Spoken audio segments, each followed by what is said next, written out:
Hello friends, इस video में हम जीके के अत्यंत महत्वपूर्ण क्वेश्चन के बारे में बात करेंगे। ये वो प्रश्न है जो एग्जाम में बार बार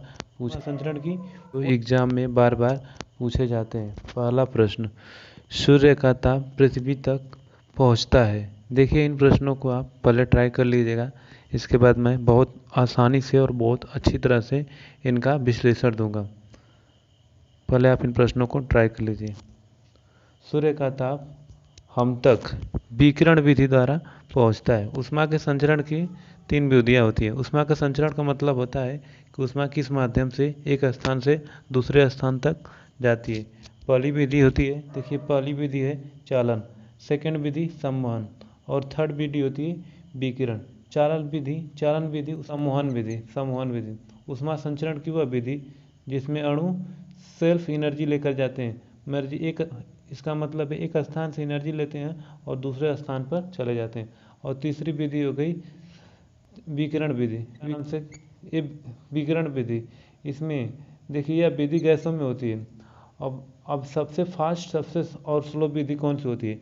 उसमें विकिरण विधि। सूर्य का प्रकाश देखिए विकिरण विधि द्वारा हमारे यहाँ पहुँच रहा है तो सबसे तेज़ी से हो गया। और जो चालन विधि हो गई ये सबसे स्लो विधि होती है और चालन विधि सबसे स्लो विधि होती है। संवहन विधि में कण गति करते हैं।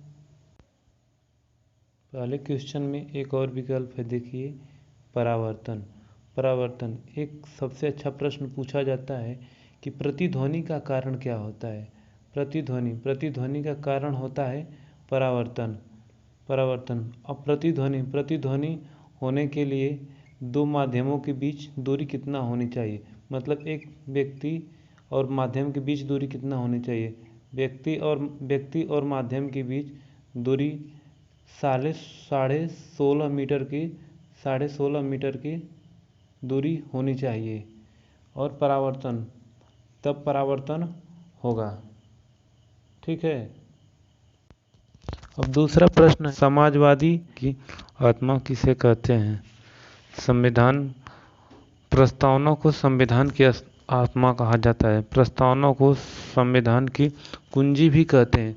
सबसे पहले प्रस्तावना में संशोधन 42वें संविधान संशोधन के तहत किया गया था। 42वें संविधान संशोधन के तहत किया गया था 1976 में, और इसमें 3 शब्द जोड़े गए थे,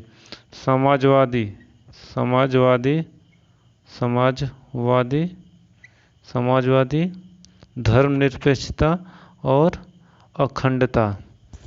3 शब्द जोड़े गए थे।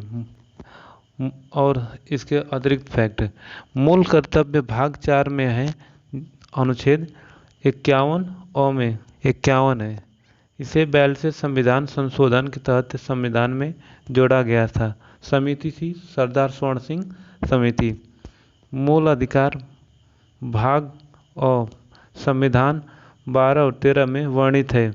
मूल अधिकारों की संख्या 6 है। नीति निर्देशक तत्व भाग 4 में अनुच्छेद 36 से 51 तक है। मूल कर्तव्य सोवियत संघ रूस से लिया गया है और मूल अधिकार अमेरिका से लिया। प्रश्न नंबर 3, 14 वर्ष से कम उम्र के बच्चों को जोखिम भरे काम पर न लगाना यह संविधान में कहाँ पर प्रतिरक्षित है? शोषण के विरुद्ध अधिकार। 14 वर्ष के बच्चों को जोखिम भरे काम पर न लगाना यह संविधान में अनुच्छेद 24 में इसका उल्लेख किया गया है। इसके अतिरिक्त अनुच्छेद 21 के तहत प्राण और दैहिक स्वतंत्रता का उल्लेख है। शिक्षा का उल्लेख अनुच्छेद 21 क में है। पाक स्टेट किन देशों को जोड़ता है? पाक स्टेट भारत और श्रीलंका को जोड़ता है। पाक स्टेट भारत और श्रीलंका को जोड़ता है। और भारत में कौन सा राज्य है जुड़ने वाला? तमिलनाडु। तमिलनाडु और श्रीलंका। पाक स्टेट भारत को जोड़ता है। इसके अतिरिक्त मन्नार की खाड़ी है श्रीलंका, इसी का नाम है श्रीलंका और तमिलनाडु से जोड़ता है मन्नार की खाड़ी। ग्रैंड चैनल सुमात्रा और निकोबार को। 8 डिग्री चैनल मालदीव और मिनिकॉय को। 9 डिग्री चैनल लक्षद्वीप और मिनिकॉय को। और इसके अतिरिक्त हम बता दें आपको 10 डिग्री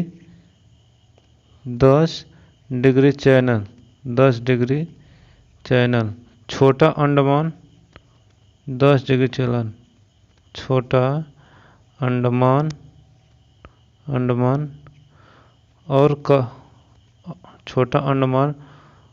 और कार निकोबार को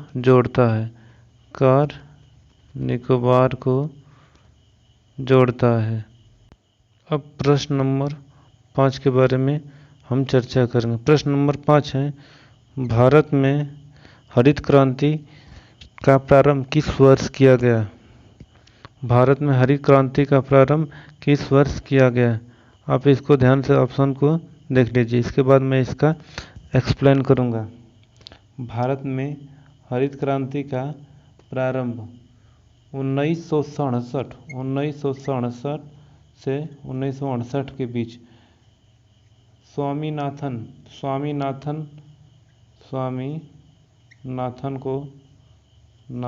को भारत में हरित क्रांति का जनक बोला जाता है। और विश्व में हरित क्रांति का जनक एमएस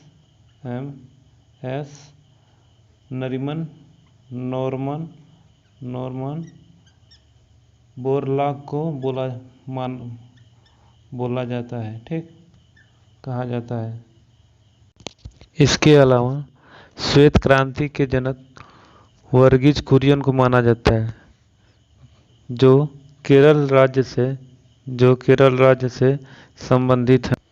प्रश्न नंबर 6, इनमें से कौन सी विद्युत चुंबकीय तरंग रही वेव? इनकी फैमिली में कौन कौन सी तरंगें आती हैं? देखिए, पहली तरंग होती है गामा किरण, दूसरी होती gamma ray, first wave gamma ray, दूसरी एक्स रे, तीसरी किरण है यूवी, जिसे हमें अल्ट्रा वायलेट रे बोलते हैं, अल्ट्रा वायलेट रे, ठीक है। और तीसरी किरण, चौथी किरण है विजुअल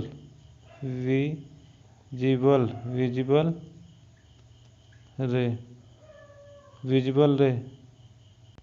पांचवी किरण है इंफ्रारेड अवरक्त किरण। और छठी किरण है माइक्रोवेव, देखिए सूक्ष्म किरण। और सातवीं किरण है रेडियो वेव, दीर्घ तरंगे। इनकी फैमिली इलेक्ट्रोमैग्नेटिक वेव है। इन्हें फोटॉन, इन्हें प्रकाश की फैमिली भी बोला जाता है। लाइट फैमिली भी इन्हें बोला जाता है। देखिए लाइट फैमिली, इनका जो स्पीड होती है वो प्रकाश के वेग से सब चलती हैं तरंगे, चलती हैं। और इन पे जो आवेश होता है, इन पे आवेश शून्य होता है। इनमें एक सबसे फेमस प्रश्न पूछा जाता है कि इनमें सबसे अधिक आवृत्ति किस तरंग की है?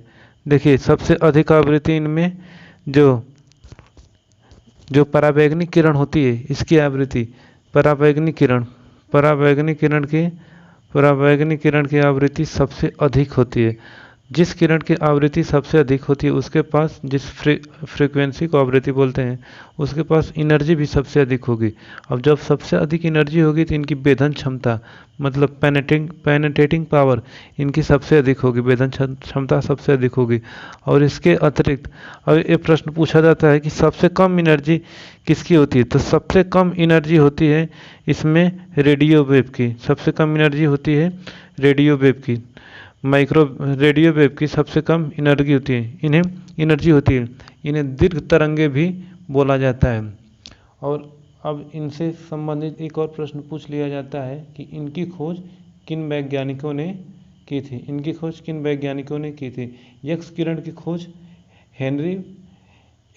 की खोज रॉन्ट्जन ने की थी, और गामा किरण की खोज बेकुरल ने की थी। पराबैंगनी की खोज रिटर ने की थी, और दृश्य किरणों की खोज न्यूटन ने की थी। अवरक्त किरण की खोज हर्शेल ने की थी। लघु किरणों की खोज हेनरी हर्ट्ज ने की थी, और दीर्घ किरणों की खोज मार्कोनी, दीर्घ किरणों जिन्हें रेडियो वेव, मार्कोनी ने की थी। अब इनसे संबंधित और प्रश्न जो बनते हैं, इन तरंगों को चलने के लिए माध्यम की आवश्यकता नहीं होती है।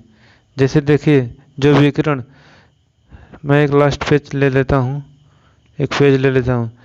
इन तरंगों को चलने के लिए माध्यम की आवश्यकता नहीं है। जैसे सूर्य का प्रकाश पृथ्वी पर आता है, सूर्य है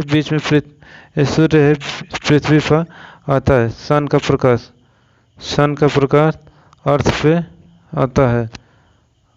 प्रकाश अर्थ पे आता है, देखिए बीच में कोई माध्यम नहीं है, बीच में निर्वात है।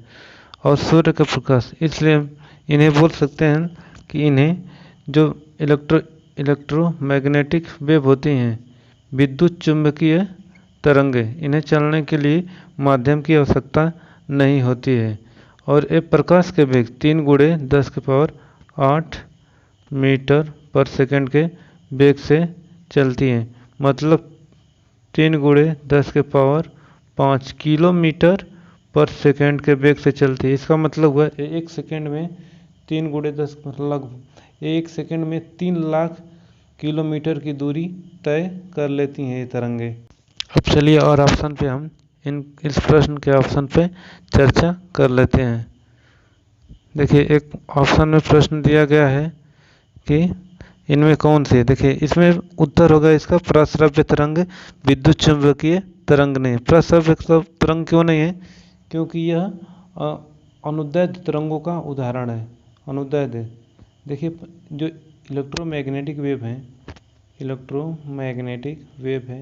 ये अनुप्रस्थ तरंगों का उदाहरण है। और ये है जो इसमें देखिए पराश्रव्य जो तरंग है, यह अनुदैर्ध्य तरंग का उदाहरण है। अनुदैर्ध्य तरंग का उदाहरण है। देखिए अनुदैर्ध्य तरंग, वे तरंग जो ध्वनि से संबंधित तरंगे होती हैं, अनुदैर्ध्य तरंगे। ध्वनि संबंधी तरंगे कितनी होती हैं? 3 होती हैं, एक श्रव्य तरंगे, एक पराश्रव्य और एक अपश्रव्य। श्रव्य तरंगे मनुष्य जिन्हें सुन सकता है उन्हें श्रव्य तरंगे कहते हैं, और मनुष्य जिन्हें नहीं सुन सकता है उन्हें पराश्रव्य और अपश्रव्य तरंगे कहते हैं। देखिए जो पराश्रव्य तरंगे होती हैं, इनकी आवृत्ति 20,000 हर्ट्ज से ऊपर होती है, और इन्हें कुत्ते, बिल्ली, मच्छर सुन सकते हैं, और इन तरंगों का उत्पादन चमगादड़ करते हैं। ये मेरी दूसरी वीडियो है, धीरे धीरे वीडियो में इम्प्रूवमेंट हो जाएगा, आप लोग का प्यार बना रहेगा इसी तरह। तो देखिए, क्योंकि कुछ गलतियां इसमें भी हो रही हैं, उसको धीरे धीरे मैं सुधार लूँगा। धन्यवाद आप लोगों का, इसी तरह प्यार बनाए रखिएगा।